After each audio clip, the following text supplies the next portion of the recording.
Hello everyone, I'm Captain Logan, and here's my son Jayson. It's me, Jason. And tonight we're going to tell you how we felt about the Mario Galaxy movie. This is kind of a surreal moment in time for me, Jayson. I don't know how it's been 3 years since that first one came out. Yeah.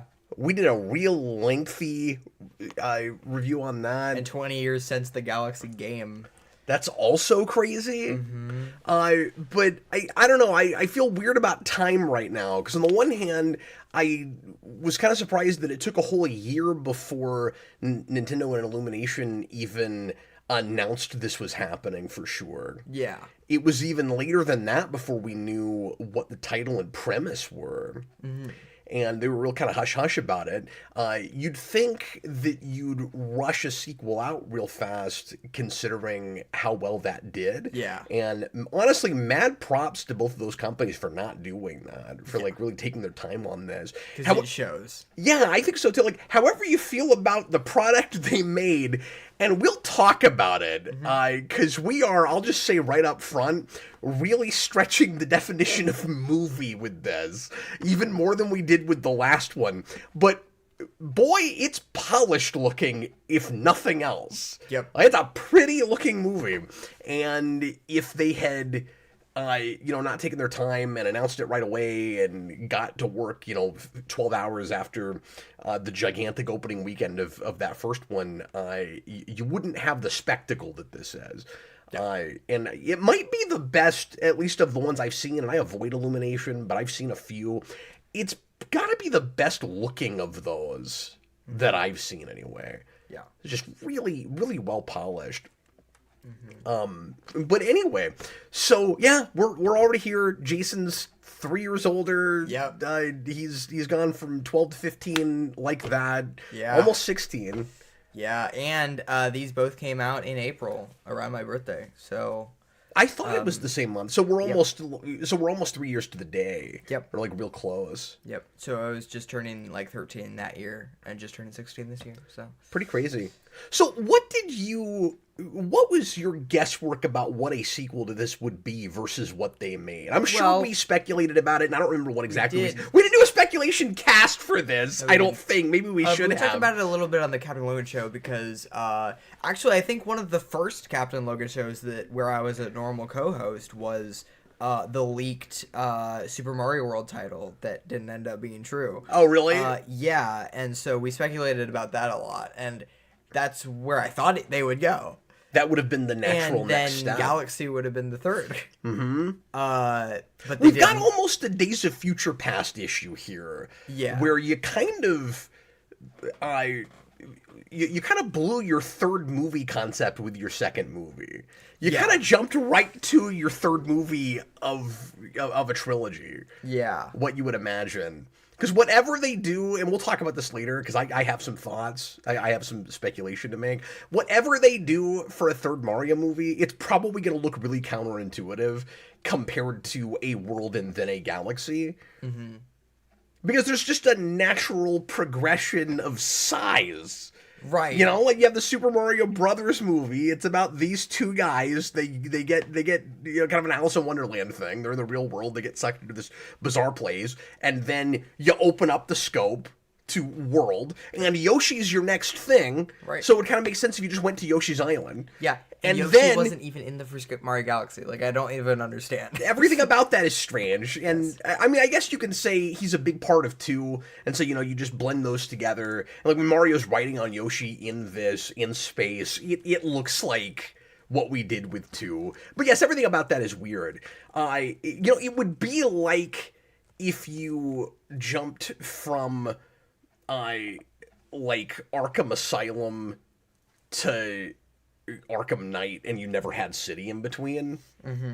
And I realize that Knight it's not a perfect metaphor, because Knight as a concept is not like a big, like, larger blown out world or anything, but conceptually that game was about open world, like whole open world Gotham. So it would be like, my point is, it would be like if you spent a whole game just going through the asylum, and then your second game you did the whole city. Yeah. So what do you even do for a third game after that? Right. And that's what you have here. You do the whole night. Yeah. Like it's really odd. And it also felt like just from previews, it looked so overstuffed to me. It was like we're jumping ahead and we're gonna throw in everything you've ever seen and thought of for the Mario movie or from the Mario games in a movie, and where will there even be to go after this? Right. That was my big thing with it. Yeah. And so we'll talk about whether that's the experience we had. I will say there are still things left to do and kind of at least one or two big major areas of Mario's world, as it were, that you could maybe develop a whole movie around, and kind of odd that we've not been there yet. But it really feels like there's, without spoiling too much yet until we get to spoilers, and as always, we're going to do our sign flip, kind of non-spoiler review, tell you if we recommend the movie, and then hit deep into spoilers, and we can go an hour and a half, close to 2 hours if we need to tonight. I don't know if we've got that we're going to have anything like as much to say about this one as we did the first one, because a lot of it is kind of a rehash of the first movie, and we can talk about that too. But well, what I was going to say is a lot of the discussion we had with our first review was just about how you even adapt this material to a movie, and we've now seen that, and now this is a sequel, and so it's not as interesting to talk about like the process and the concept of this. Like it was before, because I wasn't even sure how exactly that would be handled, and was kind of pleasantly surprised. And so now we're in a comfortable place where we've already seen how we're handling that. But anyway, so let's go ahead and get into it. Jayson, why don't you give us a brief breakdown of the story? Because the only way you can give us a breakdown is briefly. So what, like, no, non-spoiler synopsis, or like, okay, just as we always do with these, just kind of basic premise setup. So Mario and Luigi are somehow back in the Mushroom Kingdom. I don't even know how.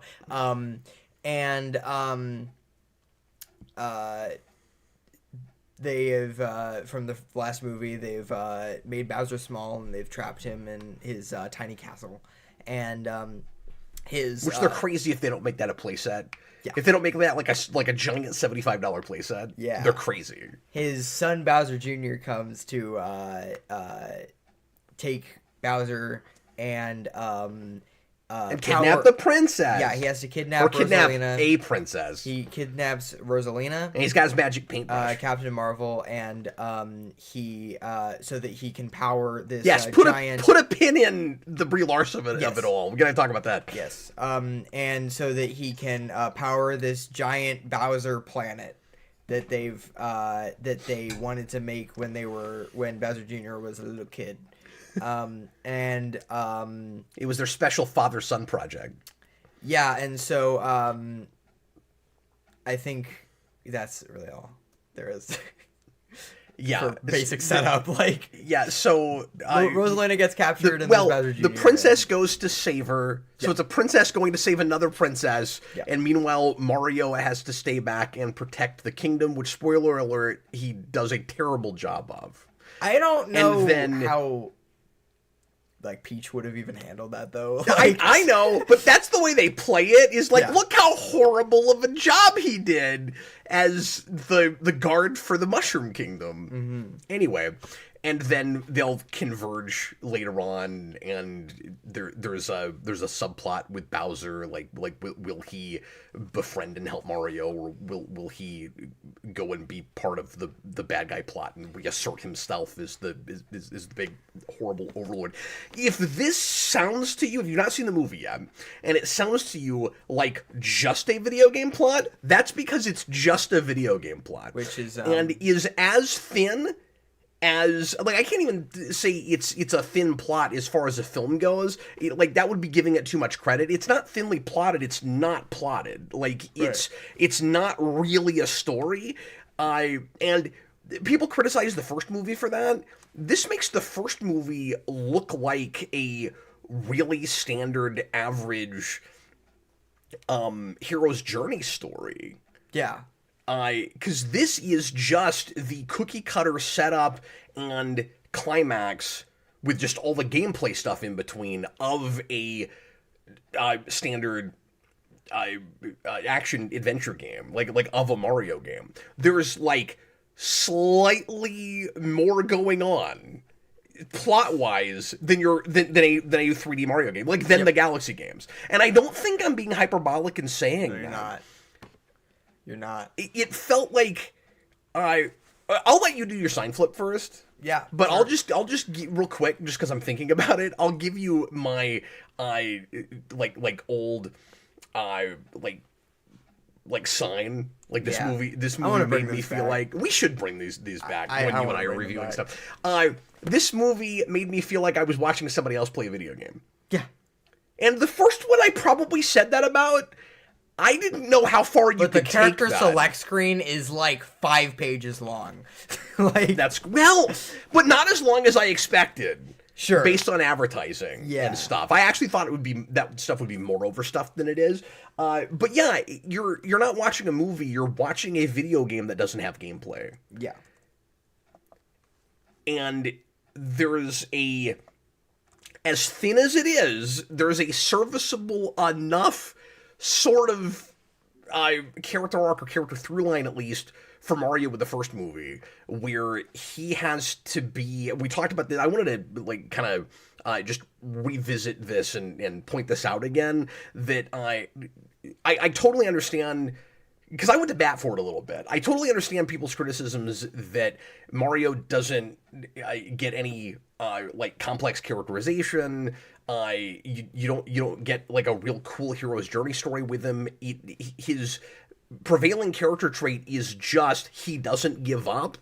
And that's it. Like, he's not real great at stuff, but he never gives up, and that's what's endearing about him.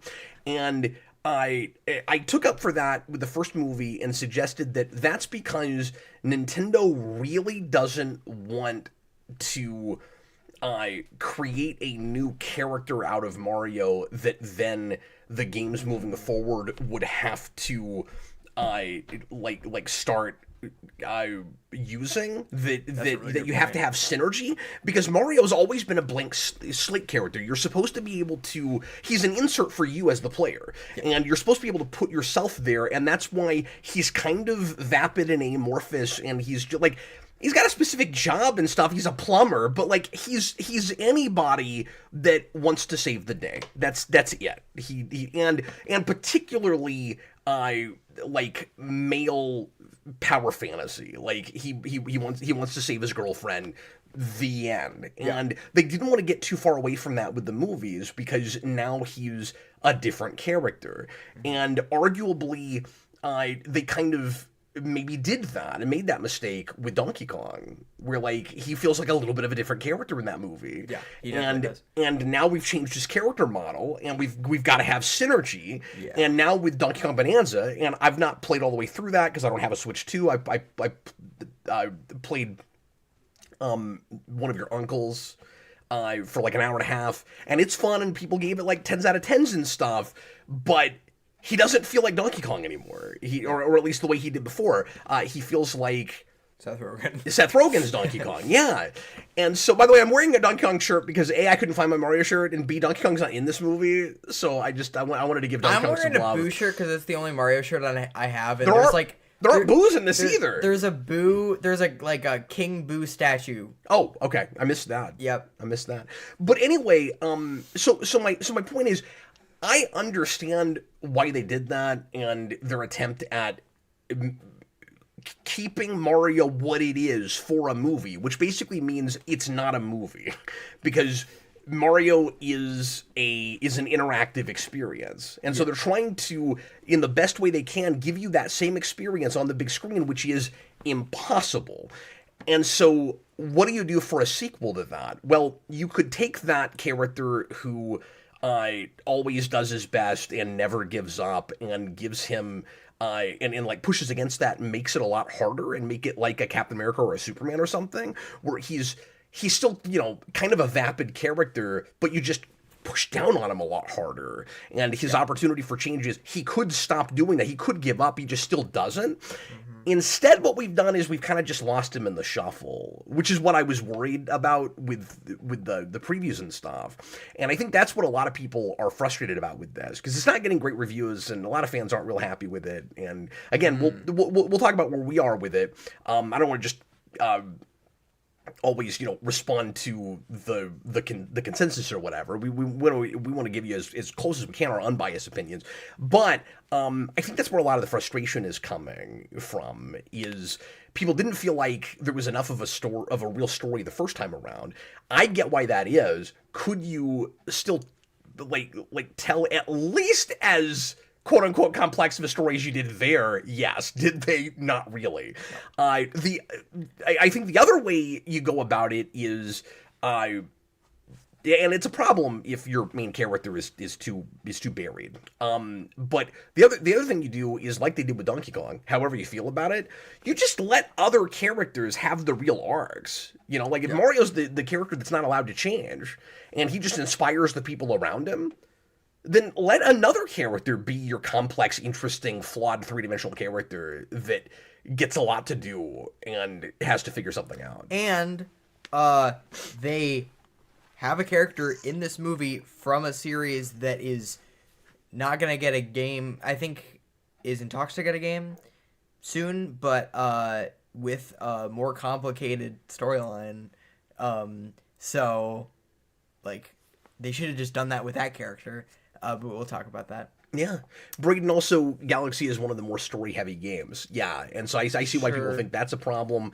A little later, I'm going to commit my cardinal sin again and tell you how I would rewrite this. And I also feel like that's not horribly unfair with this, because you're not rewriting it, you're writing it in the first place. Yeah. They didn't write a story. So anyway, Jayson, give us your sign flip. And best thing, worst thing. And best thing, worst thing. Okay, so my best thing is also more... Sorry, I guess my worst thing is also my best thing. I love when I do that. When the first movie came out, critics gave it a 54%, something like that. And, fans gave it like a 90, whatever. And then for this movie, critics were giving it like 44 or 45. And I was like... oh, this movie's going to be better than the first movie. And the reason that they're doing that is because, like you said, it's not a movie. And, but also, I think it's worse than that. It's not watching another person playing a video game. Okay. It's watching a task speedrun of a video game. The pacing in this movie is awful. And... the first movie I complained about, I think a lot of this will be, I complained about this with the first movie and it's even worse in this movie, or I liked this in the first movie and it's even better in this movie. The pacing I complained about in the first movie, like, oh, this is really fast. This movie, like, you gotta, like, hold on to your hats, because, like, what the heck is going, like, I got lost for a minute. Like in the middle, because I was like, I don't even know what's happening. But I think the best thing is also, like, if you accept that it's not a movie and they're never going to make a Mario movie, or a Mario Galaxy movie, then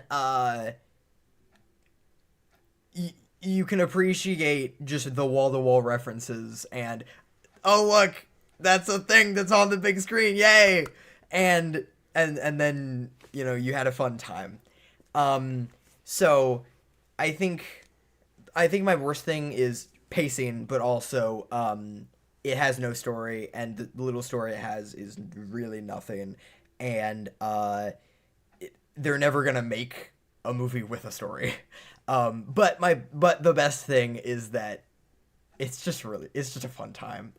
And I think I'm gonna flip green, and I'm not only gonna flip green, I'm gonna say it's better than the first movie. Because it does what it, I think it does a lot of things way better than the first movie, and I think it, does what it set out to do better than the first movie. And I think I would, be more likely to rewatch this than the first movie. And I know you, have said that the first movie isn't very rewatchable, and I've only seen it like 2 times. But I also think that this shouldn't have been called the Mario Galaxy movie. I think it should have just been called Super Mario Galaxy. That's my other thing. So, and there are lots of things that I'll talk about that I both like and hate with spoilers too. But I also just want to point out, because you pointed this out earlier, this movie's beautiful. I mean, it's really well made, and yeah.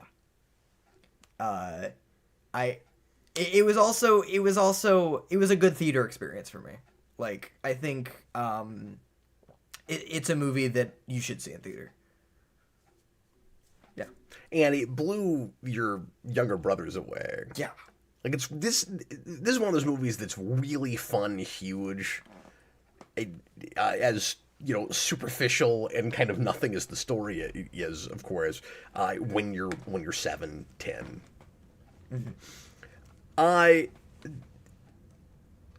So yeah, like, I agree with you and I don't agree with you on it's a better movie than the first. In some ways, like, it's a better experience than the first movie in certain ways, like, as a Mario fan. Mm-hmm. Like, I have to put in that caveat, because these movies, this one especially, not the way to introduce anybody to this material. It's so supplemental.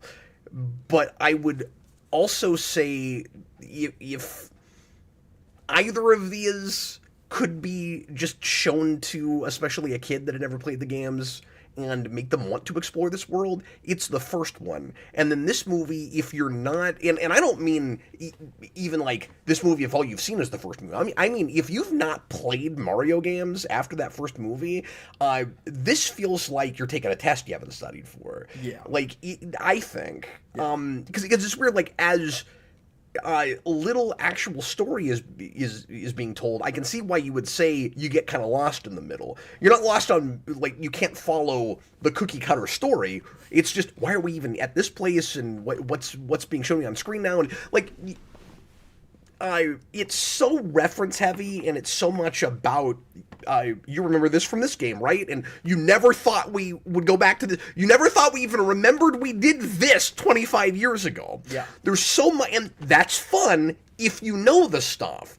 But there's so much of that I get distracted when I'm, like, going back through my Rolodex of Mario information in my head, some of which I'm really rusty on, and going, okay, is the mouse with the bombs from Mario 2? I think that's Mario 2. Oh, yes, that's right, that's Mario 2. Meanwhile, there's other things happening on screen that I'm completely missing because I'm so focused on trying to remember where stuff is from. Yeah. And so in that way, as kind of an Easter egg hunt, this might be more rewatchable than the first movie. I will say, it falls out of my head pretty quick. Yeah, I had that. Like, it's not an easy movie to hang on to. Yeah. And so it might weirdly be actually easier to go back to, because it'll be fun to go, I missed that this time, the first time, I missed that the first time. And the first movie is chock full of references and Easter eggs and callbacks and things also.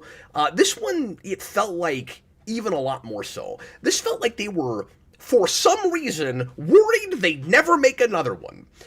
And when your first movie makes the kind of money that did, usually you'd be in franchise mode, where you'll go, oh, we're going to get at least 3 to 5 of these. Yeah.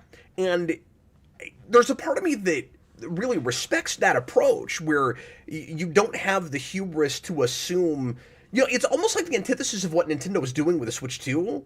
Where it's like the hubris is, we can charge anything we want, people will pay it. Yeah. And this has sort of this humility of, we better stuff in everything we want to do. We don't know if we'll get any more. And it's weird. And, like, yes, there is your after credits scene, and you're setting up something that you might do in the next movie, but just skipping all the way to Galaxy, backtracking, and shoving in stuff from a bunch of games that you just didn't do a whole movie about. Is kind of curious, considering how hugely popular that was. Yeah. And so that was a very strange experience for me. And I also wasn't expecting their sequel. like, I didn't know if it would just be a 2, but I wasn't expecting their sequel to go to a specific game, especially if it wasn't World. I figured you'd just, like the first movie, just adapt a little bit from everything and pick another villain and maybe have Bowser team up with that villain, or maybe have Bowser be like the real big bad by the end, or something. But the reason it's weird that we did kind of a montage, and it's a fun montage to kind of skip over a bunch of stuff. The only reason that's weird is because you sort of did a Galaxy adaptation, because you called it Mario Galaxy. Yeah. That's what's weird about it. So anyway, I have like a real tenuous relationship with a thing like this. So I was gonna say, it's not the same experience as something like Spider-Man No Way Home, which I enjoyed well enough on a first viewing and got to be surprised by some stuff, and then that was so much about like shocking you and just that first experience where it's almost like people coming out on a stage that you're supposed to applaud for, that it just doesn't really hold up to repeat viewings. Yeah. Especially because that movie also was, I don't want to just review this again, but like so much of the setup for that didn't make a whole lot of sense to me, and it felt real contrived and forced just to make that premise happen, you know, with the 3 Spider-Men and all of that. So I've complained about things like that as being too nostalgia baity and being like being all about the references and not enough about actually telling a story. But ostensibly, that's a movie that wants to do both. That like is also trying to at least dupe you into thinking it's telling a compelling story, because the most tragic thing that happens to that character in that trilogy is in that movie. Like, they want you to think that you're watching something dramatic. Yeah. So I see where you're coming from when you say, well, this isn't really a movie, but it knows that. Yeah. The problem is the couple places where it still wants to be a movie. Yeah. That's the big problem I'm having with it.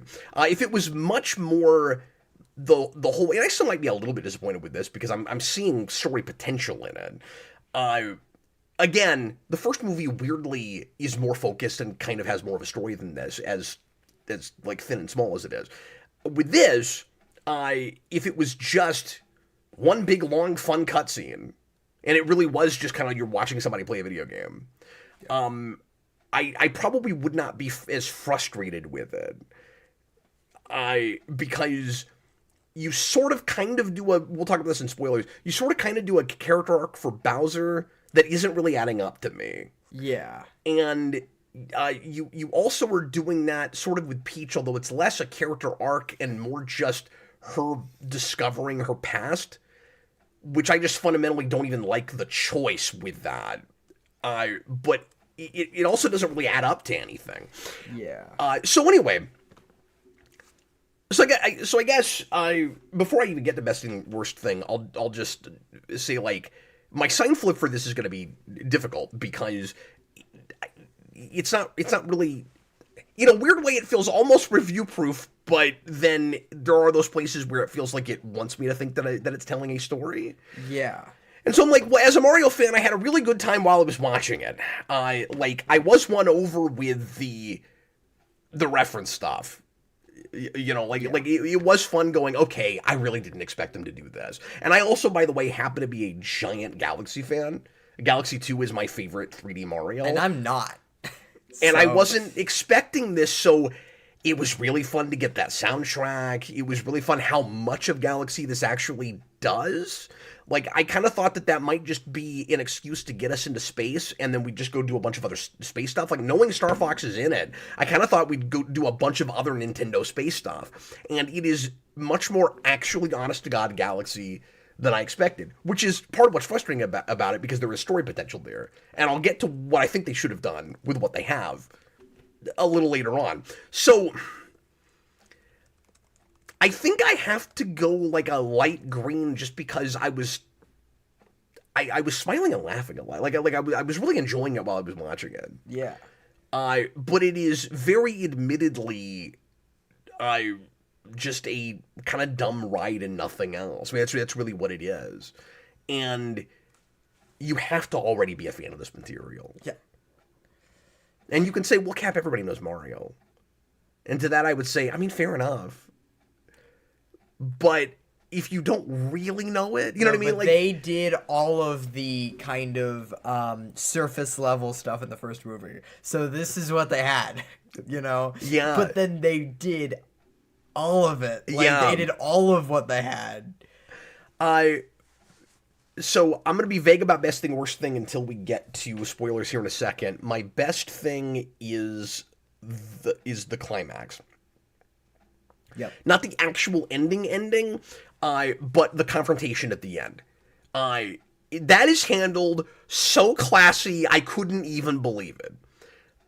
It's one of the coolest experiences I've had in a long time with a movie, as much of a movie as this isn't, where I was like, I mean, like they go back to brass tacks, like old school Mario in a way I could not have expected, and that was really, really fun.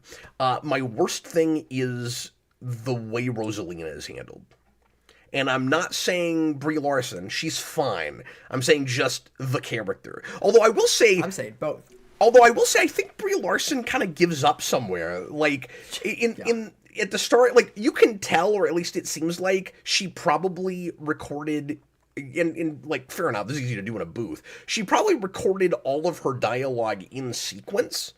And if I'm right about that, you can kind of tell, because I feel like she's putting on a little bit of a voice at the beginning, and she's got, you know, sort of an air of mystery and kind of little gravitas, and she's doing this really good kind of, was the one I'm looking for, like confident motherly thing with the Lumas, and then as it progresses, it feels like she's bored with it. Yeah. It feels like she kind of gives up on the material, almost like she didn't read the whole script before she started. She's like, my character's awesome, and then she got to the third act and went, my character's kind of boring. Yeah. And, like, fair enough, but I feel like she kind of drops off somewhere. Yeah. That's my only issue with Brie Larson. I actually think her voice is fine for the character. Yeah, I just don't like Brie Larson. Sorry. I mean, that's fair, and I'm not her biggest fan either. But, like, credit where it's due, she gives a fine performance until she kind of just gets bored and gives up. But anyway, so yeah, that's my worst thing. The lore that we do with her is weird and dull, and I don't understand why that was the choice. I don't like it at all. The universe, to be fair, the material also gives up on Rosalina. Yeah, and that's why that's my worst thing. So as far as recommendations go, I mean, we both went green, but I'm real tepid about it. If you like Mario and if you like Nintendo in general, go see it. But just know that you're getting a ride and not really a narrative. Yeah. Anyway, okay, let's go straight to spoilers. Spoilers. So we're in spoiler territory now. Can I say... We've warned you. Can I say my favorite scene and my least favorite scene? Yeah, let's do that. Okay, my favorite scene, going straight to spoilers, is Rob. I think that's my favorite scene. That was fun. I thought that gag was really funny, and it's Rob as the guy behind a counter at the airport that takes too long to tell you where to go is amazing. That's very it's clever. Incredible, and it's the classic threes rule where you do it like, and they do it really well where they do it twice in a row, and then you jump back to it like way later, and then he does it a third time. That's pretty good. It works really well. My least favorite scene is there are some contenders, but the casino scene with Wart and Birdo and stuff did not need to be there. No reason in the story why it is there. They just run into them. They don't. Did that not feel like a modern Star Wars scene to you? Yeah, it did, and they didn't get anything to do. And they sold the movie too much on the Mario 2 stuff. Like, you really thought that would be a big part of it, and it's like, oh, well, it's, even though it's Mario Galaxy, it's their second movie, so they're throwing in some Mario 2 stuff. I think people expected Wart to be maybe even the villain of it, or like one of the big villains of it. Mm-hmm. And we didn't do that. Yeah, that would have been great. Like, if they got more to do, I would have been more fine with it. And if it was like, Correct me if I'm wrong, but I'm thinking of like I think X-Men Origins where they go to Gambit but they're actually needing something from him. Like Yeah. they're needing like a deal or something. Yeah. I saw that movie once.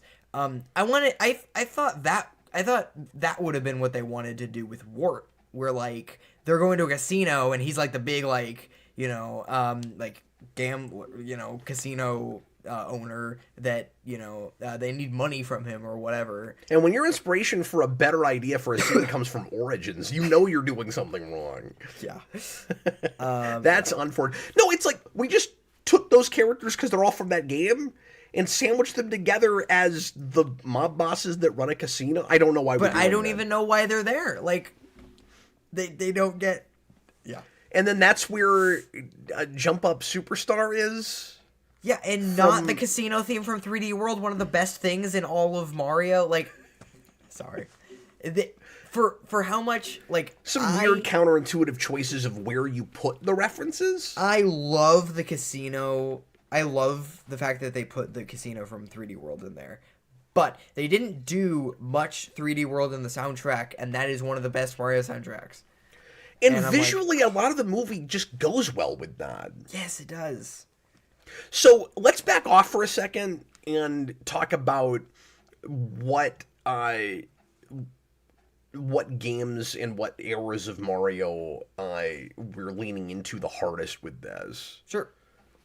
So, I know you pointed out that you really liked that it was a Mario Galaxy movie. Like, it has lots of stuff from other Mario movies or Mario games, but it's very much Mario Galaxy. Your initial setup is Rosalina on the observatory. When Peach gets involved, she's got to get a like space star that she jumps in, shoots herself out. It's that sound effect. They used the big grand orchestral music throughout. It like maybe 30% of the score is Mario Galaxy. That made me happy. I wonder, I just had this thought. I wonder if part of the reason they didn't go to Galaxy already isn't just that to Miyamoto and the Nintendo guys feels like the most cinematic Mario thing. How much of it is just they're thinking of that score? Of just, how cool would that sound in a movie theater on big theater speakers? Yeah. And I mean, if that was the conversation, they're right about that. Yeah. I mean, I couldn't help but get jazzed at ba ba ba ba ba ba. Like, yeah, I don't know. I'm feeling things with that. That's wonderful. Like, call me a simp or whatever. It was kind of exciting to get some of that stuff. Yeah. But besides that, and there is kind of an elephant in the room that we have not talked about at all. Okay. And that is Donald Glover's Yoshi. Now, that was a contender for best thing. Again, if you're... but let me roll back for a second. If you're going to do Yoshi next, I don't get why we're not at Yoshi's Island. You just do a perfect blend of World and Yoshi's Island, and you're done. And then you save Galaxy for your next game. And they didn't even do the Yoshi planet. The Yoshi head planet. Like, they didn't even do multiple Yoshis, which shocked me. That shocked me, and I wanted the... You don't even get one shot of just a bunch of Yoshi with the different colors, and I don't understand why that's missing. I really wanted the Smash Melee shot with all the Yoshis going through the forest, and then the green Yoshi looks around, and then go... Like, I was waiting for that the whole movie, and then I didn't get it. But Yoshi's Island is a big part of this movie. There are the mouse guy from it, or not the mouse, the monkey from Yoshi's Island, which is not what I would have done with that. No, considering you're in Galaxy, it's really strange that that's not the rabbit thing. Yeah, and that you chase, because they have. If you've not seen it, but you don't mind spoilers, they have a monkey. I forget what he steals even. He gets his hands on something and we've got to go grab him. Help me out. Nabbit? No. Sorry. No. Again, the monkey grabs something. I can't remember what it is. He grabs Yoshi's backpack, or Toad's backpack. Thank you. I couldn't remember what it was going after. Toad, sorry. Are you zoning out? Like, yeah, I was. Anyway, and so I was thinking, well, we're in Mario Galaxy and we see the rabbits on a planet. Yeah. Why didn't we just make it one of those? So yeah, that was a really strange choice. And I didn't even remember that monkey. I had to look that up. No, and I haven't played enough Yoshi's Island. But, and then also the Baby Mario scene, which is a contender for worst scene. It's not great. I was glad it didn't go on longer. Yeah, I agree. I thought that was going to be the next third of the movie. Because I kept waiting for Mario to get sidelined. And again, I still feel like he gets pretty buried, and he doesn't get enough to do in his own movie. And it's really just about the princesses. Yeah. No, there was someone who was like, Rosalina is just like, basically a cameo. And I'm like, yeah, so is Mario. Like, kind of. Yeah, well, and again, it's odd that we don't have a scene at the beginning where they're in the real world and they come back here. They come back to the Mushroom Kingdom. It's odd that we have to contrive. It's funny, but it's odd that we have to contrive a way for Yoshi to get to the Mushroom Kingdom when we introduced him in as hatching. Doesn't he hatch like in New York or something? I don't remember. I think yeah, he does, because then in this movie it shows him in New York and then how he got to Toast Arena. Yeah, it's like that scene's hilarious. It's like they backpedaled and sort of retconned that. They had the Marvel problem now, where it's like we set up a thing in an after credits. We don't really want to do it that way, so we got to backpedal it. So it's not technically. They didn't retcon it in the sense that they changed what happened in the after credits, like Marvel has sometimes done, but they backpedaled it and said, well, he was in Brooklyn, but he got to the Mushroom Kingdom in some other way. Why wouldn't you open the movie with like Mario and Luigi find him, and then somehow that's what has to bring them back to the Mushroom Kingdom? It's right there. Like, it's kind of obvious. And you could have done a fun montage where it's like between the two movies, they become friends with Yoshi. Maybe he helps them out with their plumbing. They go to pizza places with him. Yeah. The real world is already aware of Bowser and stuff from the Mushroom Kingdom, so it's not even too wacky to have Yoshi hanging out with them. Yeah. Like you could have done that, and that would have been more connective tissue between the movies. I did appreciate how kind of standalone this was. Yeah. You know, like, we get references with the first movie, and Bowser complains about what Mario and the princess do to him, you know, in that movie. But by and large, like, if you are a big Mario person, you could watch this without that first movie. It is kind of its own thing. Yeah, definitely. Other games that he goes to, obviously Mario 2 for that one scene. But like, there's a lot of Odyssey in it. There's a lot of Odyssey in there, and I am very excited about that because, like, I would say the big two are Galaxy and Odyssey. Yeah. And then after that, there's lots of little references to things, but I couldn't even put World up with those two, even though Yoshi's there, and you get the cape at the end, but it's so obligatory we don't get to do anything with it. Like, right. like he just, I don't even know why we did that. He hits the question block, he gets the leaf, he gets the cape, he flies up to the top, and scene, and the movie's over. And like, it's a fun, you know, kind of like Spider-Man web-swinging sort of ending. Mm-hmm. But I don't really know why we did that. Like, it would have been a lot cooler if you could have used it in the big climax, or somewhere at the end. Yeah, that would have been good. And you know, the big clown vehicles from that game is, you know, I know you. That's love true. those. I love those. Yeah, it was great to see that all over this. But those get used. Sorry, those get used a lot even after World. Yeah, like that's in Wonder. That's it. Like that shows up everywhere. Yeah, but yeah. The Sand Kingdom from Mario Odyssey. The dinosaur. And the dinosaur. Those are the big ones. Well, and oh yeah, no, Sand Kingdom. I guess there's not really another kingdom. We do. No. With the dinosaur, we do wooded. I guess, I don't know. We do more actual galaxy planets than I expected, and call them what they are. Yeah, like that's cool. Like Gusty Garden, I think. Gusty Garden and Honey Hive. And Honey Hive, yeah. And we actually do the queen from Honey Hive. Is in there. That's cool. Yes. And we've actually got the star bits, and the Lumas actually eat the star bits. Yep. I love when Rosalina's gone, and they've got the run of the observatory. They've got the whole place to themselves. They're like snacking on star bits out of popcorn buckets. Yeah, that's great. Pretty great. And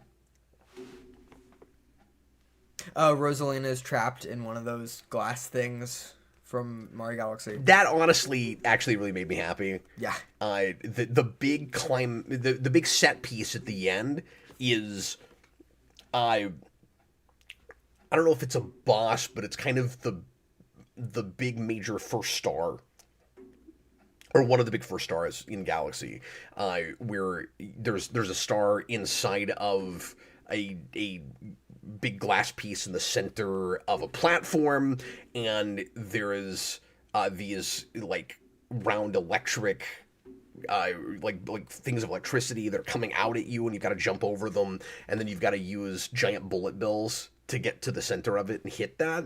And I missed the bullet bills. I kind of thought that they would try to involve that in that.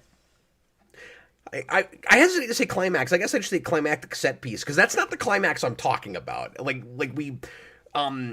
That's kind of the occasion to get to it, where she is. Sorry, we're jumping all over the place, but Rosalina is simultaneously Captain Marvel and Rogue from the first X-Men movie, and it's very strange. Mm-hmm. Because she's got to power the big evil device like Rogue in the first X-Men movie, and she's also the Deus Ex Machina like in Endgame. Yeah. Yep. So that's kind of funny. That's pretty funny. But anyway, so like the big battle doesn't even really take place there, because we've got to get Bowser to a big bridge platform.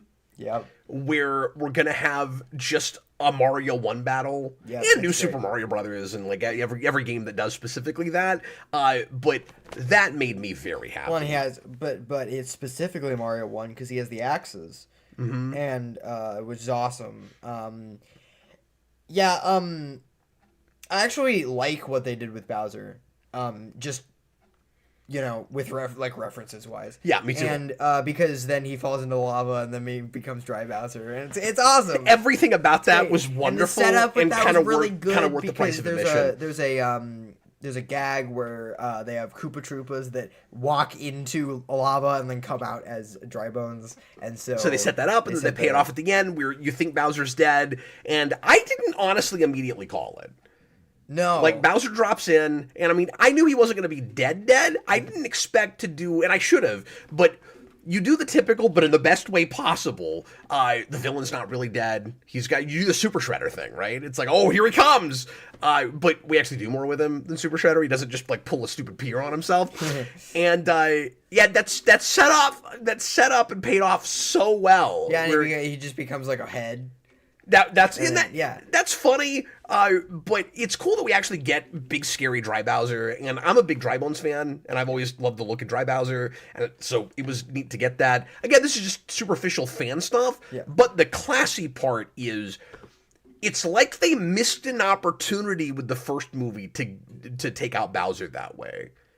Yeah. And they went, this time we're going to do it the traditional, obvious Mario 1 way, but we're going to have all of this insane crap we're going to throw at you through the whole movie, and you're going to get Star Fox, and you're going to get the Game & Watch, you're just going to have Rob, and you're going to we'll talk about references. All this stuff, and then the way we're going to finish it is in the most simple, basic, brass tacks, back to basic Mario possible way, and then cap it off with a more big modern thing, which is Dry Bowser. Yeah. And I was like, I'm not sure there's a better way to do that. No, that great. Was spectacular. Yeah.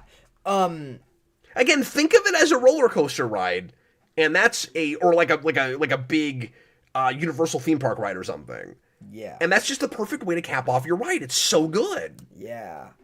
So I do want to talk about favorite references, but I want to talk about just the Bowser Jr. thing. Because that's, like, our main villain, basically, and we haven't talked about him at all. I'm not a Bowser Jr. That's fan. because he's kind of just there. I'm not a Bowser Jr. fan. I don't like him in the games at all, and I was like, great.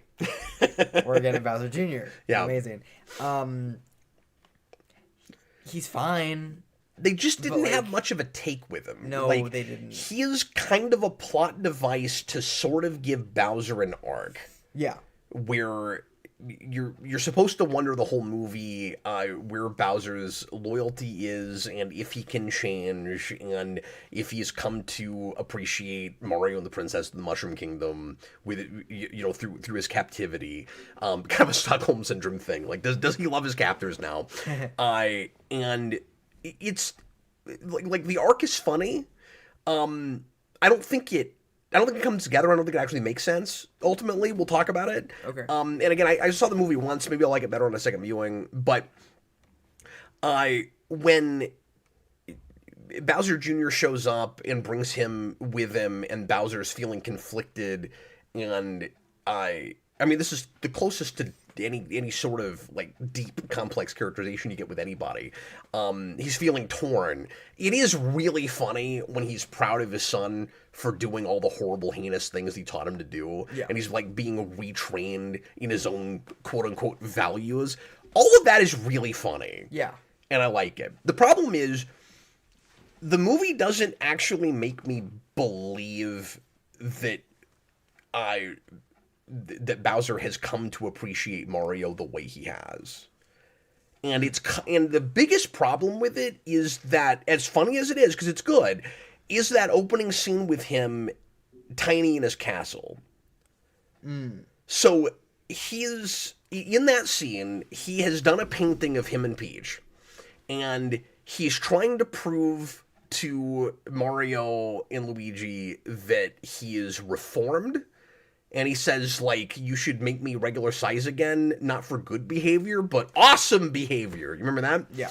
And he keeps having a hard time not elapsing and saying really horrible, evil things. Like, he can't hide how evil he still is. Yeah. And he keeps going, I'm going to, like shred the skin from your bones. And, oh, I didn't actually mean that. No, and then he goes on an adventure with Mario, and very little of actual consequences happen where he would change from that. Yeah. And then once he gets to Bowser Jr., I'm supposed to believe that he's feeling weird about killing Mario. Yeah. I don't understand. Yeah. Like, I just don't get it. Like, if something was in his heart was supposed to have changed, and I get that it's like just, a dumb kiddie video game movie. Like, I get that. But you still got to be consistent in your characterization. It's as thin as you want to make it. Mm-hmm. All you had to do was make the audience think he's reformed. Yeah. Just open that with... all you have to do is take out the bits where he's saying murderous things. Yeah. Like, what am I missing? No, it's just for a funny joke. Like, and it works until you decide that's going to be your plot. No, I was confused on that too. I was like, it doesn't really make any sense to me. Yeah, no, you're right. And again, to be fair, one viewing, maybe I missed something somewhere. I don't think I did. Yeah. Yeah. And we've seen this with villains in lots of sequels. This is kind of a standard sequel thing, where you've got the bad guy who is, maybe thinking better of his evil ways and then turns back around by the end. It's like that one Harley Quinn episode from Batman TAS. Yeah, well, and we do it with... There's a whole season of TAS where that's the plot. There's like 6 episodes of season 2 that are like, here's a villain that's maybe reformed. No, he's not. We do it over and over again. Yeah, it's exactly that. In a weird way, it's sort of like Dr. Evil in Mini-Me. I kept thinking of that. You said that when we were watching it. But again, I'm okay with it if that's the story. But he wants to fillet Mario at the start. Yeah. And then I don't know why he still doesn't. Like, the way it felt like they were playing it at first is he's just looking for his moment. kind of like the way we played Doom's Vince in the Superhero Rewind movie, where like he's just biding his time, and then once he gets a chance, he's gonna come out and reveal his evil scheme. And that's not really what we do. Instead, it feels like it started there, and then at some point they changed their mind, and decided no, it's actually gonna be Bowser Jr. has to remind him how evil he is. He's being too evil at the start to have to be reminded of how evil he is. Yeah. Like they laid that on way too thick. Yeah. But it worked, but you have to pick a lane with that. Like, what story are you telling? So that was weird. Having said all of that, almost all of Jack Black's humor landed from me. Yeah. I thought that was all really good, and I thought it was better than in the first movie, and I appreciated how sparingly he was used. Can we talk about that? Can we talk about how not Illumination this movie is? One of the reasons I felt the need to flip green, even though this is not great as a movie, is I appreciated what wasn't here as much as I appreciated what was. Jayson will tell you on the way there, I was concerned that this would be like a Transformers 2 situation where the humor I didn't like from the first film would be ramped up to 11, and I thought it would be a lot more Illumination stuff. It's a lot less Illumination stuff. Yeah. To my eye, first of all, no incidental needle drops. Yeah. How did we get away with not doing that? Like, every Illumination movie has. The first movie, I rolled my eyes and I went, it's this studio. I guess that's the one thing that they told Nintendo they had to have. And some of their, kind of, like, undercut MCU-esque comedy. Not a whole lot of that in this. Like, there's a little bit of sort of Illumination humor, but it's not even terrible. Nope. Well, and also, you were, like, not in the mood for this before the theater. No, I was not excited about this, honestly. Yeah. Or as excited as I wanted to be, just because I went into it going, how am I doing Galaxy? And I'm going to have to get, like, I'm gonna have to get more BC Boys or something. And then they didn't do that. Yeah. I was I'm glad. absolutely shocked. They didn't do that. And to your point, off camera, they also didn't give Jack Black a song. Right. Which they were going to. Oh. Yeah, which they instead put on Jimmy Fallon. And it's pretty good, but okay, I'll have to go listen to that. Yeah, it's like so it's like a deleted scene. It wouldn't have made any sense in the context of the movie, but apparently it was supposed to be in the movie. It's like the Ballad of Mario or whatever, and but anyway, I'm also glad like they had the gag where, like, he was gonna go into Peaches again, and then he didn't. Yeah. And I'm also, like, that timing... So that stuff's really classy. That timing was so good. Yeah. Because I was like, oh, God, I'm gonna have to listen to this song again. Because I don't hate this song. I don't want to listen to it again. We get it. It was and then it stops immediately material, and as I everybody start loved thinking it. that. And I'm like, oh, that was hilarious. Yeah. Every YouTube channel that makes video game music covers did it, and like we had to hear it 1,000 times. That was the new Frozen song. Yeah. You know what I mean? Yeah. Like, it was like that. Yeah, and we'll talk about the Rosalina Peach thing because that's also very Frozen. I said that. You said that in the theater. You looked at me, you went, I'm getting Frozen vibes real hard. Real quick, Manu earlier had a super chat, and he was just making a joke. He said, hopefully the third one is a Richard Pryor vehicle. That's not possible. Yes, that would be awesome. Because he is no longer with us. Bowser just tilts the Leaning Tower of Pisa straight again. He becomes... We'll talk about what we think about the sequels. About the third one, maybe like at the end or something, but... Why don't you get us into... Well, see... The thing about Richard Pryor is that was a way to make it more of a comedy. This is a comedy in the first place. Right. Like, who do you bring in to be like, it's gotta be funnier now? Like, it has Jack Black. It already has Jack Black. Yeah, exactly. Okay, get us into the Rosalina thing, and then I'm going to tell you how I think they should have approached it. Okay. With the material that they have. So this is one of the contenders for worst things too. But I didn't hate it, but I didn't like it. It's basically it's revealed that Peach also came from space, and Rosalina is her sister. Which, even though is that canon? I don't think so. I don't think it is, but it's also like game canon. Yeah. If they revealed that somewhere, I don't know about it, and if they did, I don't like it there either. Mm-hmm. Let me just say, again... Yes, they're not sisters in the game. Okay, visually, superficially, there is such an effort made in Galaxy to make Rosalina look nothing like the princesses we've had before. Yeah. That the idea that Rosalina and Princess Peach would be related is ludicrous. And also, like... Rosalina's supposed to be, like, the mysterious, like, doesn't have anything to do with anybody, character from space.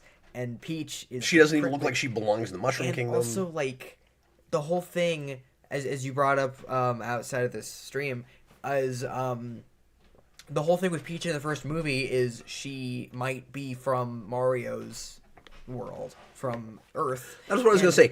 Am I remembering this wrong? Was it not heavily implied in the first movie that she's from Mario's world? Yep. How is it that that's the one, arguably, the one big thing that the live-action movie did right over these? Yeah. And, like, Princess Peach doesn't necessarily have to be from the real world, but I love that as an explanation for why she looks human and almost nobody else does. Yeah. Like, I like that Mario gets there and has to be, trained in essentially platforming by the only other human that's there. And it's a mystery as to where she came from, but she's probably also from Mario's world. And I was a little intrigued when we got into this, and we had, like, the storybook that Rosalina's reading, and we do a storybook thing in Galaxy, so that was cool. And I like the idea that she's got storybooks about all these different places, all these different planets, and she knows about Peach, but Peach doesn't know about her. And Peach is lamenting once again about not knowing where she comes from and having been just kind of, thrown into the Mushroom Kingdom as a baby. And I was a little intrigued, and I was going, okay, we're finally going to reveal that she's from Mario's world, and that's maybe how we'll have an excuse to go back there by the end, because we didn't even start there, which was odd. And then it turns out that something, they're sisters, and Rosalina is older than her, and saved her by throwing her to the Mushroom Kingdom when she was a baby. Yep. From some unseen force. Maybe they'll reveal that later. I don't know what the menace was that she was. Yeah, I don't remember. I don't think they'd show us. I think it's clouded in mystery. I don't think it. Yeah. So maybe that's something they've decided to save for some reason. It's Waluigi. It probably is. That would be very strange. No, it's probably not Waluigi. Anyway, Okay. It's Master Hand. They're not gonna do that. No, I know they won't. They made a big deal out of no Smash movies. Yeah, so let's talk about that for a minute, because everyone in the comments is like, okay, well, the third one's gonna be Smash. Miyamoto recently confirmed, like, a few days ago, they're not doing Smash, at least not anytime soon. Why on earth? There's no way that they put all of the references of things that are in Smash in this movie and didn't expect people to get excited about a Smash movie. Yeah. I don't know. I hope they make at least more standalone movies for other things. Like, I hope they make a Star Fox movie or show. And I want to bring up Fox because we haven't really. We can do that. Let's do that in a minute, because I want to get back to the Rosalina thing. Yeah. There's a bunch of little things we need to hit. So many things. Yeah. But yeah, I don't know. Star Fox is amazing. Let me just say that. One of the coolest things in this is the 2D kind of Saturday morning adventure looking flashback stuff with him that I just want them to make into a show with exactly that art style. It's awesome. But I don't know. I was hoping that usually in like a Mario project, I'm like, we only need Mario things. But since I guess they're not doing a Smash movie, maybe this is okay. I don't know.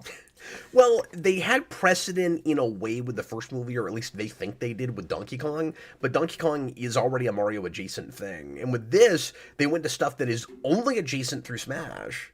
Yeah. And just the fact that it's Nintendo. They also do some almost, I don't want to say fourth wall breaking stuff, but they take real world things and integrate them, like the Super Scope, which is not a thing we were doing so much with the first movie, except in Brooklyn.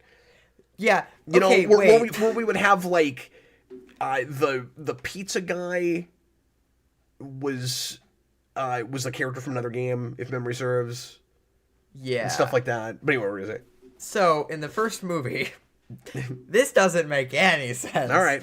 Okay, in the first movie, in Mario's room, which he has like a whole Nintendo themed room, right? He's playing Kid Icarus and stuff. Oh, that's right. Yeah, he has a Star Fox ship toy. I did not remember. Well, that makes no sense. On his on top of his dresser or something. So he should immediately see Star Fox and be like, wait a minute, somehow all these fictitious things are real. And also, I remember him also having a Rob, but I could be mistaken. I thought he did. Now that you say that, I thought he did too. We'll have to go back and look at that scene. This doesn't make any sense. So in that way, those movies are not talking to each other at all. No, they're not. How do you feel about that just premise-wise, that you would take physical Nintendo things and throw them in Mario's world? Like, do you have any problem with it? I think the way they handled it was really well done. I don't know why a Super Scope turns you into a baby, but all right. No, me neither. I almost wanted them to go all the way with it and be like, this gun sucks. Why does it eat so many batteries? But I am glad that, like, the babies were using it on top of Yoshi, which is a Yoshi Safari reference. Yeah.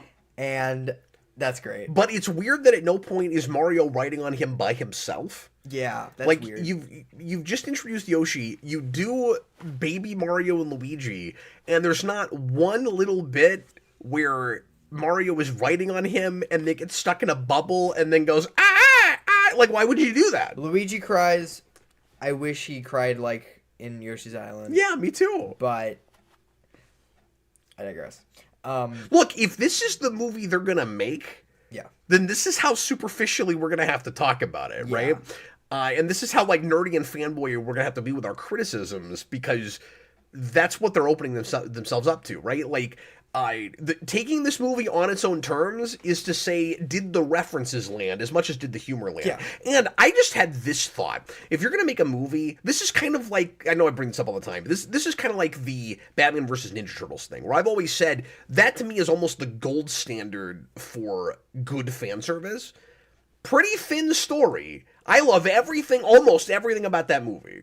It's a good movie. Reference nostalgia bait is a lot like comedy. It's so subjective.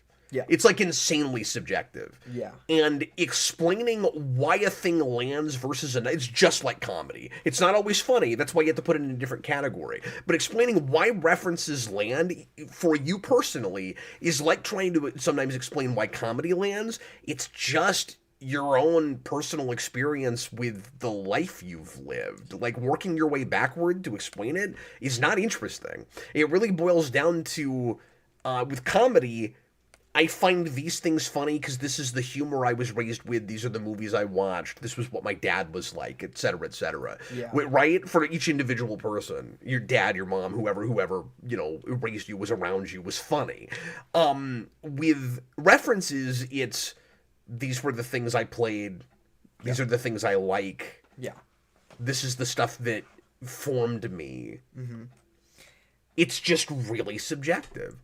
But anyway, they're opening themselves up for criticism, like Yoshi eats enemies he can't eat. Yeah, like a chain chomp.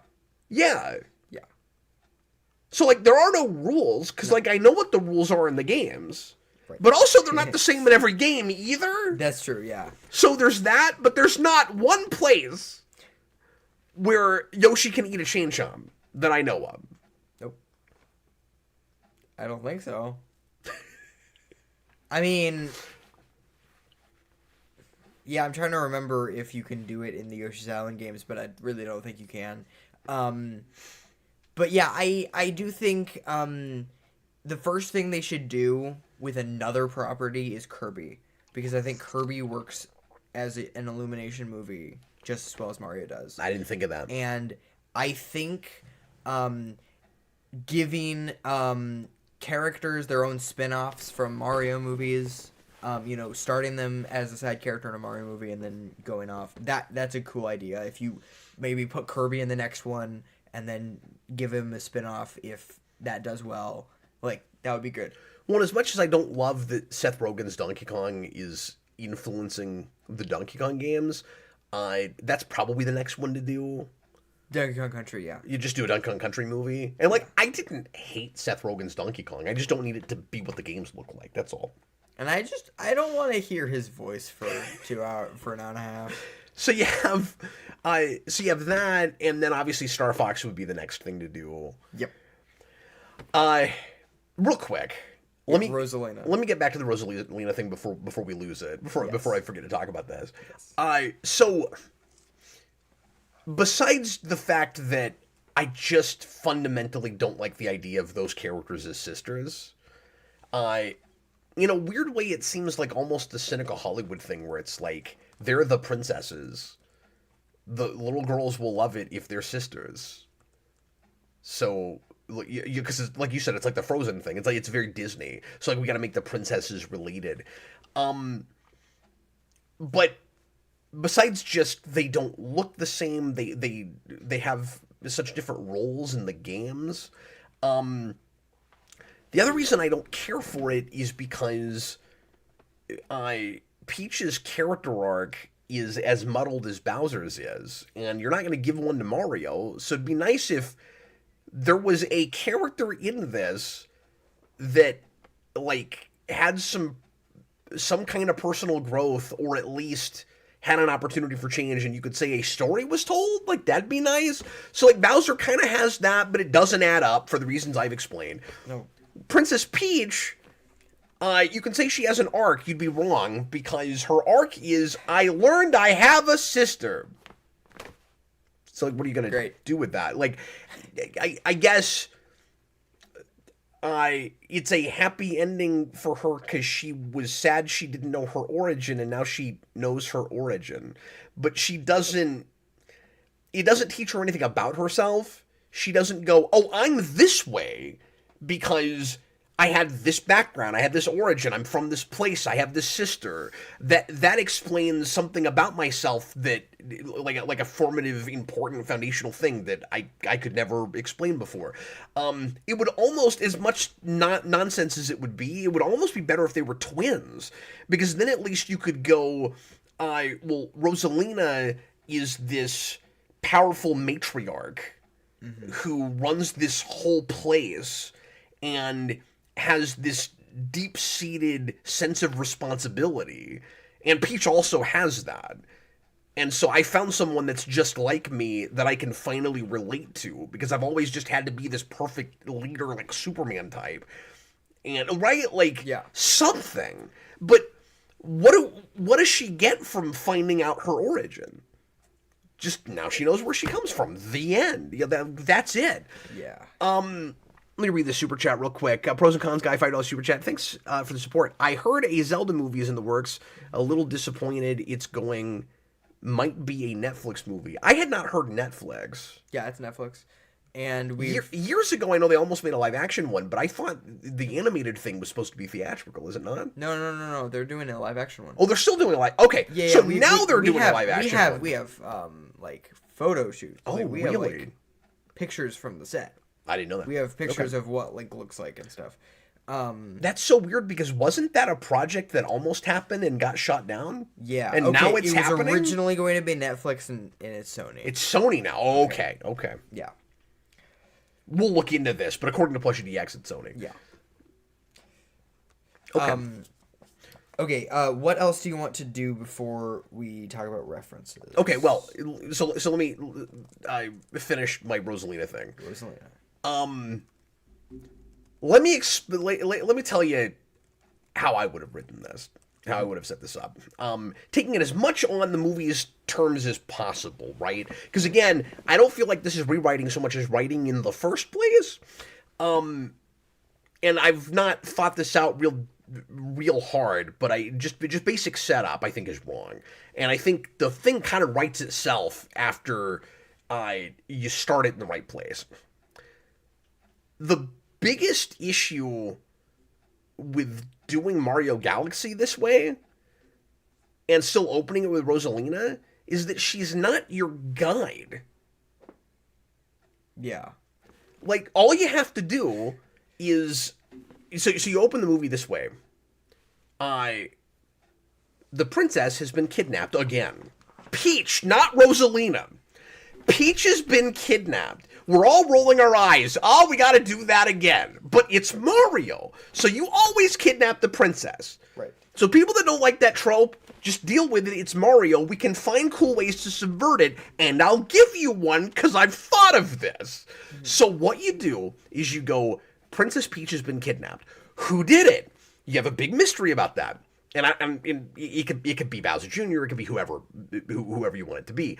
But you go to Bowser, and like we do in this movie, and it's like, well, it can't be him. Like who took Princess Peach? And then Bowser's all sad and upset because they took his beloved Princess Peach that he's trying to aggrandize himself to. And maybe when they find out that it's Bowser Jr., if you'll still do it that way, then Bowser is even quicker to want to come help because it's Peach who's in danger. You see, right.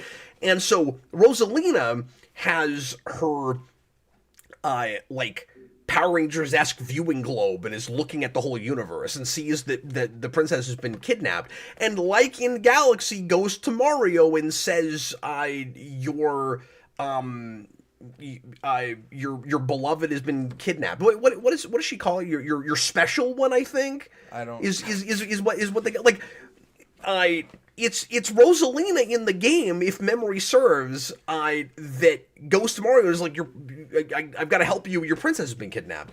Or maybe, like, he knows about it already, but he meets up with her at the beginning. I can't remember. But regardless, she's got the resources to help Mario.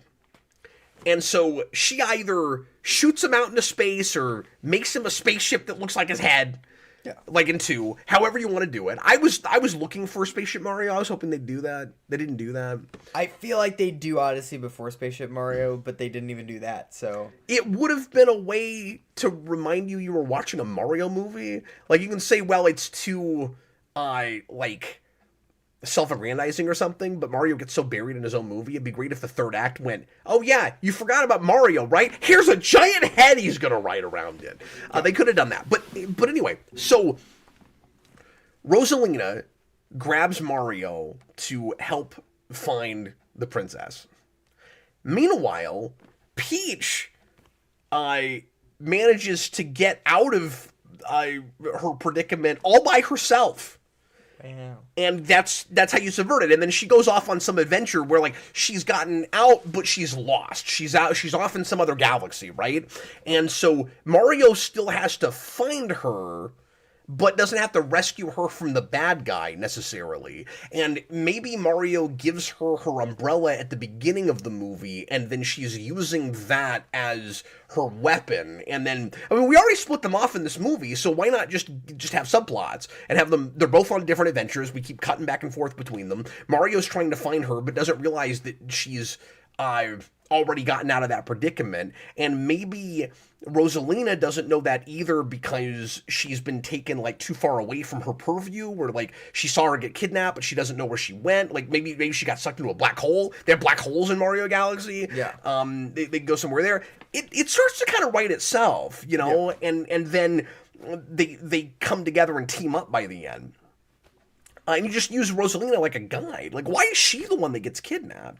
I don't know. And that's the thing. Oh, here's actually, I've got even a better idea. Yeah. And again, this is actually full on rewriting it, but it's writing it to what the first movie was suggesting, which is Peach is from the real world. She has a speech at the beginning, like she does in the movie, to Mario about how she wishes she knew where she was from.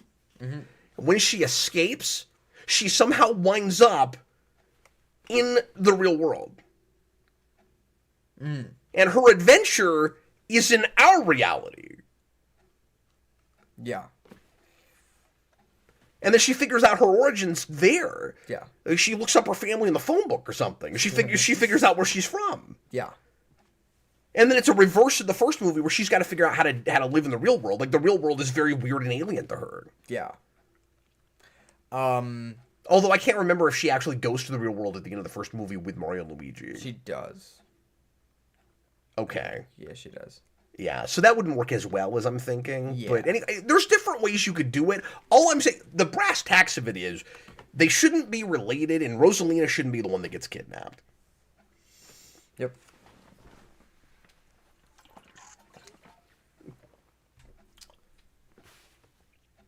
So, anyway. All right. So, Game & Watch? Yeah. And Star Fox. Yep.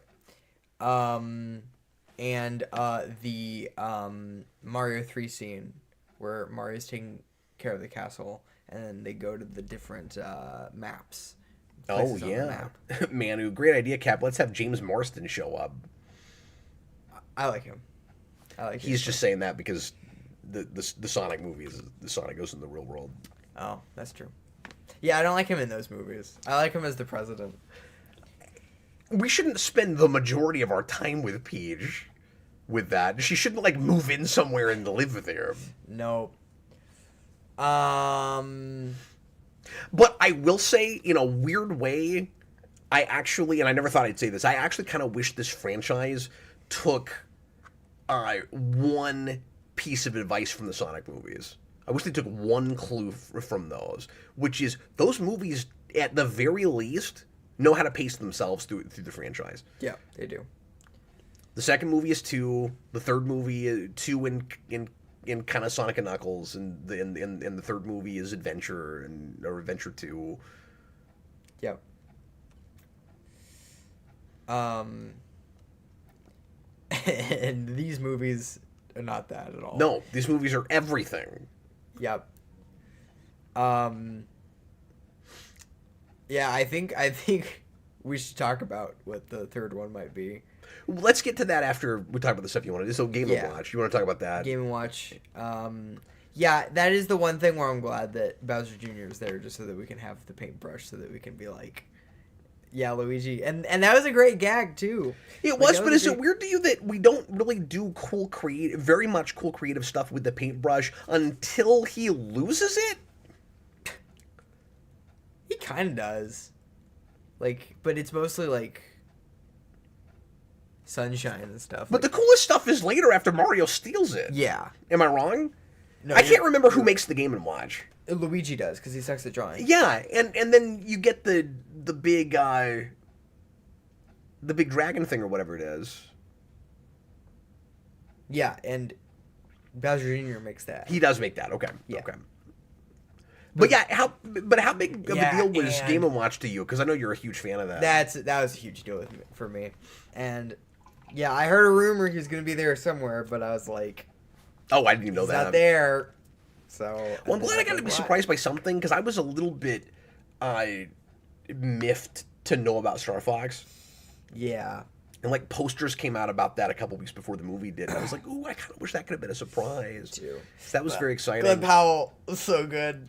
It was so good. I just spin him off right now. Yes. I mean, he's great. He's one of my favorite actors. So I was the one thing I don't like about Star Fox is it felt like his whole character is summed up in do a barrel roll. Yes, it is. They kind of go to that too much. Yeah. So like he's a lot of fun. He's really well voiced. You could flesh him out in his own thing easily. Like I'm not saying they've ruined him, but he's very thinly characterized like everybody else. Yeah. But the ship looks great, and it moves like it should, and it does the like flip backwards maneuver. Yep. I expected so many more characters from different franchises that I actually wonder if they couldn't have gotten away, at least like right at the end when Star Fox shows back up with a ship, if they couldn't have gotten away with bringing in his crew. Yeah. I'm a little surprised they didn't do that. Me too. And get Slippy Toad and Yeah, and Falco. Falco. Yeah. Um, If you had Falco, though, people would be even more sure that you were doing a Smash movie. Like, yeah, but Falco's there. Yeah. You get Wolf in there, and then it's like, oh boy. That would have made no sense. Also, the Peach letter from Mario 64 was also a hilarious gag. I loved that. That was great. That made me so happy. And she nailed the Peach. Like, oh man. That was really good. And I was also going to say, we got some of the Star Fox music, and it was really good. And that made me happy. And we got the Corneria stuff, the dun dun dun dun dun dun dun dun. You got all that, and that was great. Some of the music placement didn't work for me. Nope. Like you get the Star Fox music from the first level of the first game, dun dun dun dun dun dun dun dun dun, but it's not during an action scene. Right. It's while he's talking. Like he shows back up, and then we get that music, and I'm like, this is great, but it'd be cool if there was a space battle during it. But the most egregious example of that, you know what I'm going to say? Yeah, I do. Is we get that great Bowser Castle sequence where. And it's funny because this also reminded me of Superman 3 because we just did that movie, and I just did a commentary on that last week, and they've got that scene toward the end of that movie where you're looking at video game graphics of Superman flying around, and then you cut to what Superman's actually doing, and they did that in this, which is funny, and it's sort of Mario 1 graphics, but it's like genericified for some reason, and you're seeing this like 16-bit representation of Mario going through a Bowser castle and the like lava plumes and the lava sticks and all that, and he and Peach are running through this. That sequence is awesome, and it's probably the best action sequence in my mind, besides the Bowser fight at the end. Yeah. But so like right after it. But why is the music in that scene the big orchestral rearrangement of the Mario 1 theme instead of Bowser Castle music? You're in a Bowser Castle. Yeah. And it feels like two parts of production aren't talking to each other because the way it's animated feels like there's supposed to be more kind of gravitas to it than what the soundtrack is doing. And it sounds like the soundtrack goes to that because that's what the first movie did in About That Plays with the Superstar sequence in the real world. Yeah. It's kind of what that feels like. Yeah. I also love how Bowser Jr. was just playing Mario Maker. That was great. That was awesome. Yeah, and then you get Mario Maker at the end with the hat and when Peach rebuilds the it was really Mario funny Castle how or Rosalina, the 64 of Castle. all people, puts on a Mario Maker Oh, hat. no, she's the one that does it. That's funny. Yeah, that was really that funny. was like that blindsided me because I was like, why? Yeah, that made me happy though. No, definitely. I mean, they did a lot of my favorite stuff. Yeah. So that was really great. But then you get to the end credits. You get to the the credits at the end, and there's a bit. It's not long, but there's a bit where they've orchestrated. Maybe this is in the first movie too. I can't remember. But there's a bit in the credits where they've orchestrated the castle from Mario World. And I'm like, well, why didn't you just elongate that and put it in the Bowser Castle sequence at the end? That's where that should have been. Yeah, I will say the soundtrack is better in the first movie. That's the big thing that... The bomb, bomb, bomb, bomb, bomb. But that's what that should have sounded like. Just because I think all the musical references in the first movie, like I was shocked by a lot more of them than in this Galaxy movie. I'm not sure how surprised you could get by this point, knowing that the soundtrack is gonna have that Brian Tyler's gonna do all that stuff. Yeah. And I actually don't know if I agree. I think this actually might be the better soundtrack, personally. Just because they did, all the Galaxy stuff that I was hoping for. Yeah. And all the musical references in the montage with all the Mario 3 stuff and World and all of that, where they basically just jump to Galaxy by having Mario have to like run through all of that stuff, which was wonderful to me. There's some really great references in that. Mm-hmm. Also, the observatory can fly. It can just It go just wherever has it wants to jets. in space. I guess it can warp. Yeah, I have no clue. That was weird. Yeah. So I want to hear your ideas for the third movie, because I also have one idea. Sorry, I keep stopping you, but you're jumping us ahead too fast. But real quick, before you do that, Yeah. you wanted to talk about Glover Oh yeah, as Yoshi. I thought we did. Sorry. We didn't really, did we? He's good. Yeah.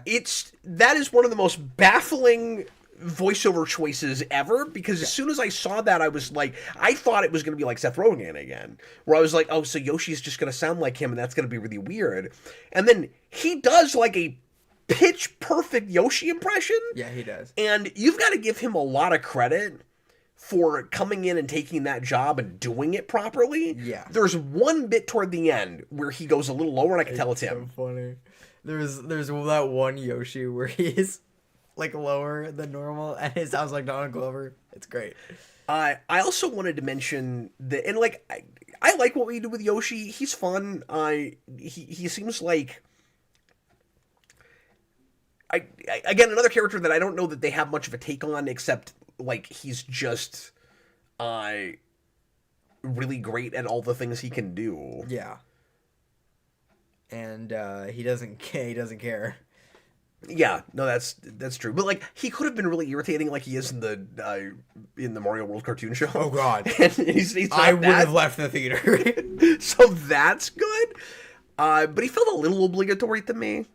Like he doesn't get that moment to really shine. I don't feel like. Yeah.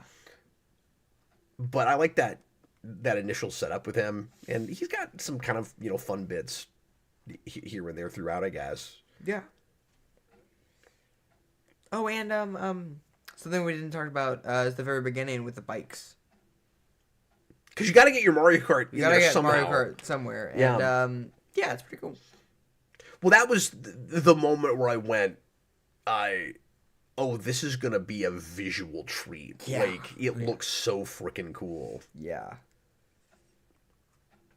Just the textures and stuff of this movie, like I said, it's really polished. Yeah.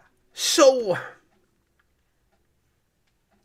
my best guess, and I'm sure I'm probably gonna be wrong about this. The best guess I can come up with for what you do for a third movie with the now precedent of you had a sequel that went to a game.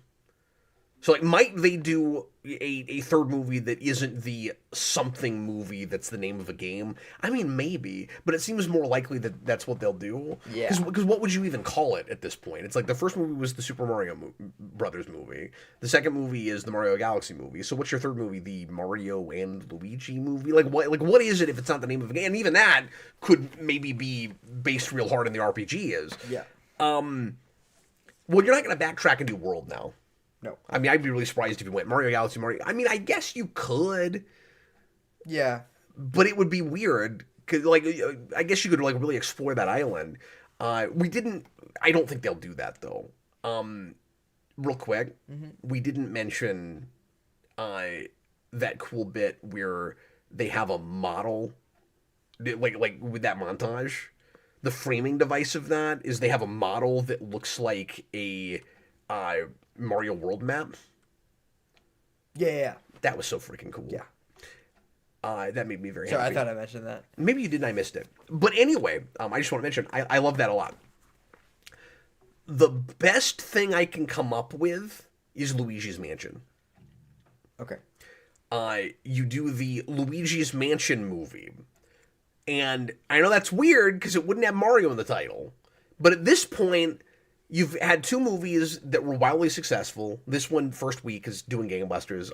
I don't imagine it will drop off too hard. Mm-hmm. I think kids will want to see it like with the first one. And I don't know that it will make $1 billion, but it will do really well. So could they take the risk to make another one of these that looks more like a spinoff that is still Mario and Luigi as the main characters, but it's Luigi's name instead of Mario? I think they could. Yeah. And the reason I'm suggesting that maybe they would go Luigi's Mansion is it too feels very set apart from the first movie, which is just bare bones Mario, but with references from everything. And the second movie is Galaxy Space. Okay, well, you can't go much bigger than space, so now you got to just kind of do a different thing. And the reason I think they might do this as opposed to world is we had a lot of world in this already. And there's not a lot of story stuff you can take from that because you already did Yoshi, right? So what Luigi's Mansion would give you is a bit of a different atmosphere and vibe. You know, you could do the spooky Mario movie. Yeah. And we've done like nothing with ghosts and not a lot with castles and stuff. There was one scene in the first movie. And that's basically it. So basically you're suggesting that you make the third Mario movie Jurassic House. Yeah, that's essentially what I'm saying. Sure, but you do all the cool like Ghost House stuff from World that you didn't do with this, and you do the Boo House from '64, and you do all the Luigi's Mansion stuff, and you could come up with some sort of a premise where Luigi like inherits a mansion, or somebody gives it to him for some reason.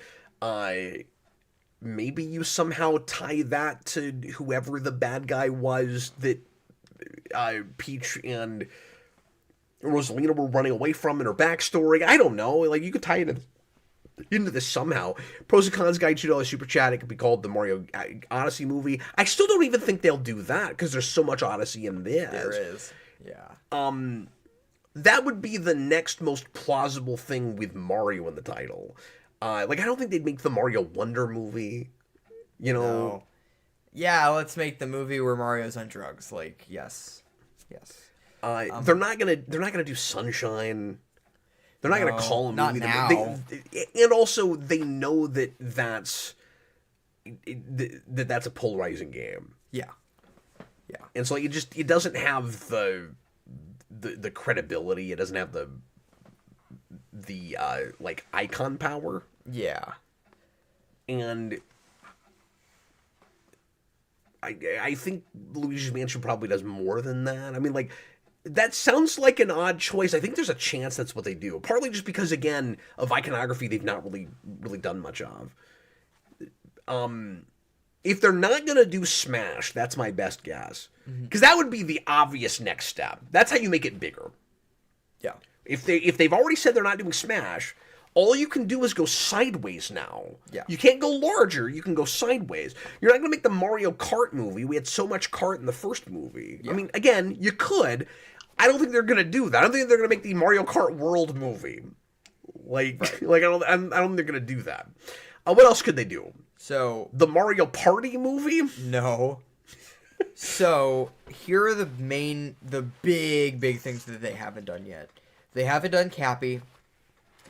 They haven't. That's true. They haven't done Wario and Waluigi, and Wario was another place I thought they might go. Yeah. I also think you could do Wario with Luigi's Mansion potentially. Mm-hmm. I think you could combine those ideas. And obviously Daisy's going to be in it. And I don't know what we're doing with that. The big thing. That whole thing is very strange. Where it's like, Peach's sister is Rosalina. Where's Daisy?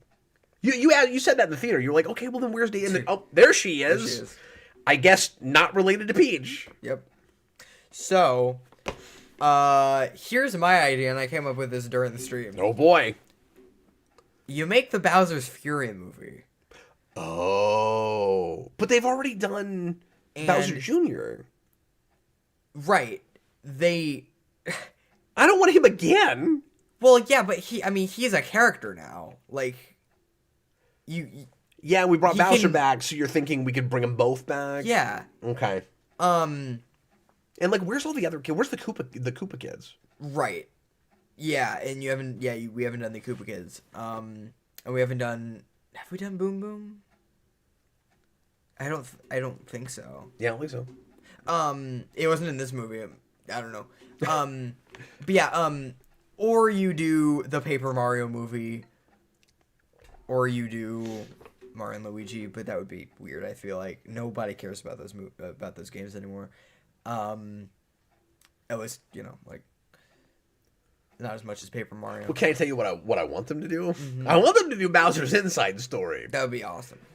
That'd be great. Because again, that would just be you go so big, you go galaxy, and then you go, we're gonna make it feel big, but it's gonna actually be small because we're gonna spend the whole movie inside Bowser's body. Yeah. Do that. Yeah, what you do is you start it with Bowser's Fury. The movie, you somehow get Bowser from Dry Bowser to Huge Bowser. Sure. They can contrive that. And then you think he kills Mario, and then they do Mario Odyssey, and he gets Cappy, and then they get trapped in a kingdom, and then Bowser finds them, and then Bowser makes it nighttime for no reason, and then he becomes big again, and this is in your premise where we're calling it Bowser's Fury. Yeah, Bowser's Fury, or we call it the Odyssey movie, but I feel like Bowser's Fury is cooler.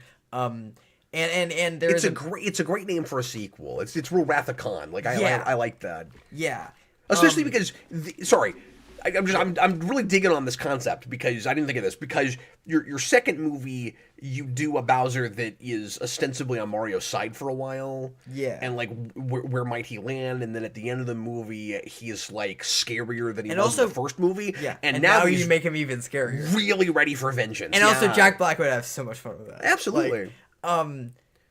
But you just make him friggin' Godzilla in this movie. He had, when he needed to be in the first movie, he was able to make his voice scary enough, but he was mostly just a goofball. He earned his stripes as a villain with this. Yeah, definitely. He's so good in the evil stuff at the end. He's like a Scar kind of, and or some sort of Disney villain. But I don't know. I never thought of Jack Black as being able to do that, but. Yeah, but he turned into performance with this. Yeah. I don't think the character makes a lot of sense, but he was working hard. Yeah, definitely. Did not phone that in. I love your idea.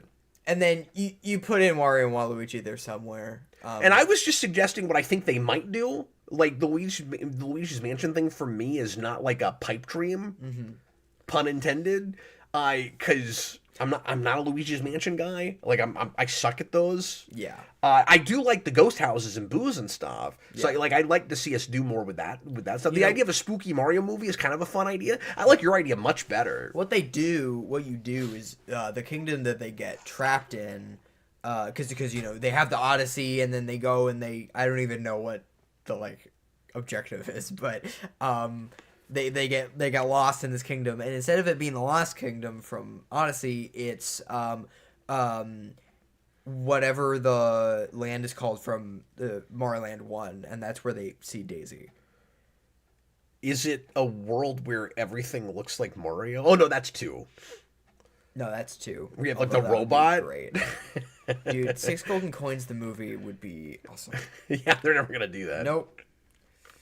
So we have a bit of a formula that, and 2 does not a pattern make, but sort of like with the MCU Spider-Man movies, we have a bit of a formula that's building where each movie seems to have a side character that's tangentially related that comes in, right? In the Spider-Man movies, it's mentors. So you got Iron Man, and then you have Nick Fury that turns out not to be Nick Fury, and you have Doctor Strange. Yeah. And I guess the next one it's Hulk and Punisher. But with this, it's not a mentor character, but it's like a side guest character, and so it's Donkey Kong.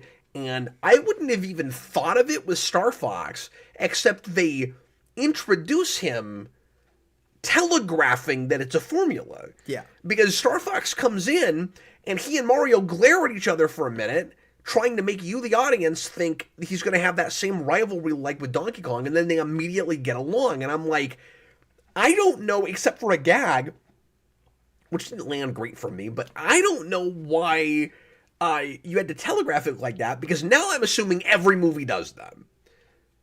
If they if they make a third one, who's that next character that they bring in that's a stand-in for Donkey Kong? They're going to do it every time because they have. Well, it's Kirby. Maybe it's Kirby, but Kirby would probably be more of a Yoshi type character, though. So I don't know. Again, and I've said this outside of the stream. I hope it's not. I hope they don't do Samus in this art style. But... Yeah, and I'm glad I was wrong about that. I really expected us to do some kind of Metroid reference in this, and I realized that they're developing an unrelated Metroid movie. That would not have necessarily stopped them from having a version of it with this, or just a reference to it. I didn't necessarily expect Samus to show up, but I thought we'd get some kind of reference, even if it was just like a map that's on the observatory that shows... I'm not a big Metroid guy. Is it Brinstar? I can't remember the name of the... Oh, did they have that? Oh. No, I'm just saying, I expected something like that. Okay, where like, yeah, Brinstar isn't that what it is? Yeah, yeah. I'm just asking you if that's what it's called, because I don't know Metroid super well. From Metroid, yeah. I was expecting us to get maybe like that on a map or something. Yeah, yeah. Yeah, and I really want Metroid on the big screen. Don't get me wrong, I really do, but I want it live action. I think, just because that is. I mean, that'd be cool. Such a cinematic. It is. I still would prefer series. A really good animated movie, and I want to say Illumination shouldn't make it, but if they follow Nintendo's tenets like they have with this, it could maybe work, ? Because again, this did not have the obnoxious Illumination humor so much. You know what you do? You make the Mario DDR movie where Waluigi is the main antagonist. No, don't do that. If you did Wario, yes, what do you call it? Because originally that was before they announced Odyssey. I was like, at least by 3 they'll do Wario. But again, now they got this precedent where it's a game title. If they don't do a full-on game title, can they get away with bookending it and calling it the Super Wario movie? Because the problem with that for me is we've never associated the word super with Wario. Yeah, we haven't. So I kind of don't think they'd call it that. Yeah. But then what do you just call it? The Wario movie? Like that sounds too bare bones, like something's missing. Yeah, it does. Could we make a movie called Mario is Missing and Wario is the main antagonist? I think I mean that game's hated, but it's a good title though. It is, but I think you would do that premise anyway with Luigi's Mansion. And so I think they'd be more likely to do Luigi's Mansion than and we're gonna put movie in the title. Yeah. Any way you slice it. Let's you're not gonna call it the Mario is Missing movie. Let's do Mario's Time Machine. Let's go. Yep. Perfect. RG Godzilla, you can call it Super Mario Odyssey, but you adapt the Mario Land games, and you have Wario and Luigi be the villains, and you can include Luigi's Mansion too. I mean, sure. But I would think if you called it Odyssey, you would still want a lot of Odyssey stuff, because one of my favorite things about this is that they were real fair with that title, and it was as advertised. Yeah. And I didn't expect that. I thought that was going to be more or less an excuse to get into space. And it was as advertised. It was, and it wasn't Galaxy enough because Rosalina is just there to get kidnapped instead of being the guide character. I still don't understand that. And like, she and Mario, this would have been the way to not bury Mario. You give them a really cool, interesting dynamic together. Yeah. And they don't get any screen time at all. No. Really. Oh, can I also mention, Chris Pratt forgot the voice he did in the first movie. Yeah, he kind of did. I kind of think he's just Chris Pratt in this. Like, much more so than in the first movie. It didn't bother me. Well, that's because he gets no lines. But... he doesn't get to talk that much. Right, you're right. Yep. Also, I wish... Danvers Hotel Mario, the movie. And, like, they did this in the first movie. I wish Charles Martinet would come back for this as well. Just have a cameo of some kind. I wish he had a cameo in all the Mario movies. Yeah, no, me too. Yeah. And that was really classy with the first one. It definitely was. But everything they did with this movie was super classy. Like even like I think so too. Even the Illumination logo at the beginning being from Donkey Kong. Well, that's fun because he's not in it. Yeah. And also, again, some of what I liked the most about this was what was missing. I really liked that we didn't have to bring Donkey Kong back. Yep. Not that I never want to see him again, but like he doesn't. I don't think I need to see him again. I don't need that rival with Mario every time. I don't need Seth Rogen to take over everything. Yeah. He's already ruined Ninja Turtles. He's like, you know what I mean? Like he keeps showing up in all my stuff, and I don't know why it's not irritating me to the Patton Oswalt degree, but it's irritating. And Patton Oswalt as Wario. Get him out of my. I hate you. No, I hate you, and I know you're my son, and that's not okay to say, but I hate you because you have willed this into existence. Wait, now. no, I actually think know it's gonna happen now. Patton Oswalt would be a better Waluigi than a Wario. I hate that you said it because they'll do it now. Yeah, they will. You've willed this into existence. Dang it! With everybody they've brought in, like, I can see his name with that. You're so right. Oh man, Elliot, C6U. I think there's a chance Link could cameo in a sequel. They're already making a live-action Zelda. I'm getting the sense that anything else that they're doing their own versions of will probably not even have references. Yeah. In this Mario stuff. Like, the fact that we went to space and we didn't see anything Metroid means they'll never do Zelda. Yep. Guy could be wrong. But unless there was a reference to Zelda in the bedroom, that'd be the only way you could do it, right? Is like, in this universe, Metroid and Zelda are just video games. Yeah. They can do that. Yeah. But like, apparently so like was Star Fox. Yeah, so and now Star there's Fox. Star Fox. Okay, great. Why did you say that name? I know. Seriously, I'm kind of furious right now. Like, I'm Bowser's fury at you. Also, we had like robots in space and stuff, and we didn't get a Chibi Robo reference. So, Senior Sticks $2 super chat. Did you get the popcorn bucket? Wario movie? Maybe. Yeah, we're suggesting Wario is real on the table. I don't know what you'd call it. Somebody said Wario Land. I don't think you'll see land in a title. I just don't think it's big enough. yeah. And I realize that a mansion is not huge. I'm just saying that, like, after you have the word galaxy in a movie, I don't think you backtrack and you have land or world. No. I think it's just something completely different that isn't associated with a large amount of land or space. I have not seen the popcorn bucket. I don't know what it looks like. Yeah, I sent it to you. Oh, you did? It's a Yoshi egg. You did show me that. I'm sorry, I forgot all about it. That's I did not get that. I'm not collecting popcorn buckets. No. I don't think, even if there's one that I think is super cool, I don't think I'm ever going to get one because I'm worried that it will turn into a thing I'm collecting. Yeah.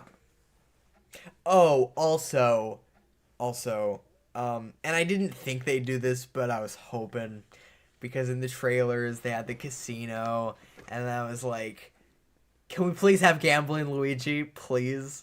Like, from New Super Mario Brothers and Mario 64 DS. Oh, I don't know about this. With the mini games, where that's like a fan favorite DS thing like ever, where you're just like you're playing poker with Luigi and he's got his like casino suit on and he looks great and he's all like snazzed up and like I wish that wasn't that is too bad. Yeah.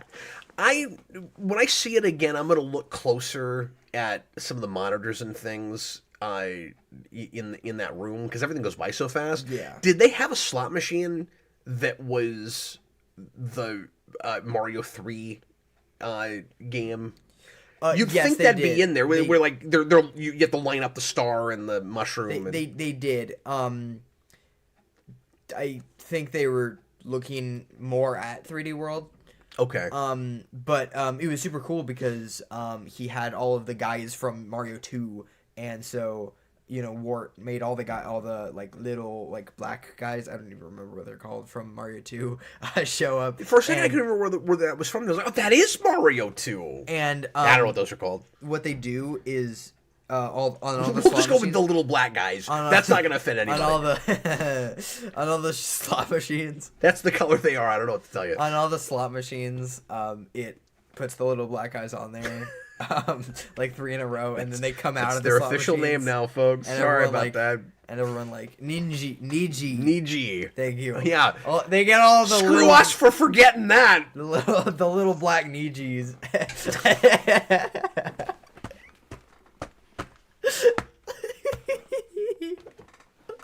Yeah, I wish you hadn't said that.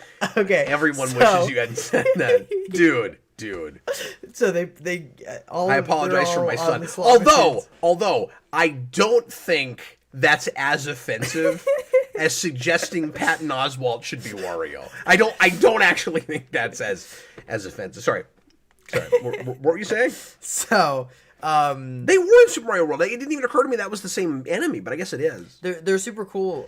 It's super cool though because that's what I was like shocked by in the theater. Where I was like, oh, that's pretty cool because they show up on the slot machine and they come out of the slot machine. Yeah. So yeah. I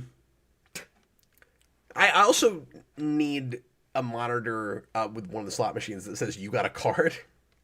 Yeah. From Mario 3. Yeah. So anyway, I'm gonna look closer at everything the next time I see it. Yeah. Because I'm going to take my twins this week. And then I know I'm going to be like, I wish I'd waited to review it because there's all these other things I want to talk about. Yeah. But I didn't know when Jayson would get a chance to see it again, so we wanted to go ahead and get it knocked out. Right. Well, anything else you want to mention? We're at 2 hours. We got a $2 super chat from Senior Sticks. Oh, thank you. After Space is Vegas, so Wario Wonderland. Wonderland? What is that? I had no clue. That's not a game. Wait, let's see. Other things that they could do that they won't do. The Wario Land Shake It movie. We got to do Hotel Mario. Somebody mentioned that. Yeah. That's pretty good. The Mario Tennis movie. Yeah. Well, I mean, we're adding Waluigi, so... The Mario Strikers movie. The Mario Hoops movie.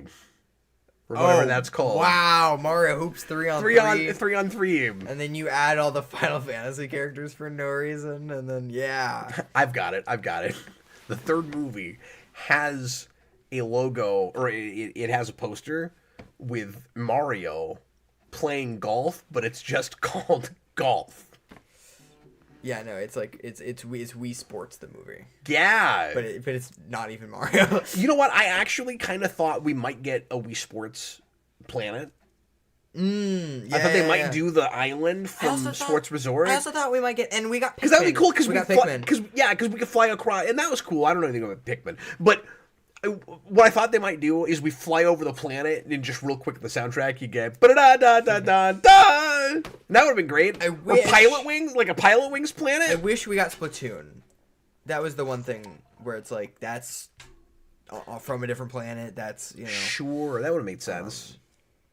Yeah. I mean, there's all kinds of possibilities of things they'll never do. Yeah.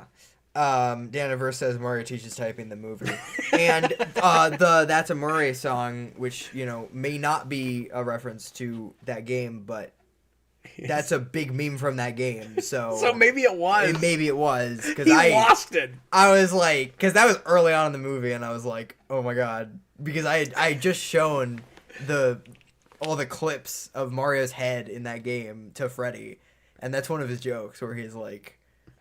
Get it? A moray eel? He says that a lot.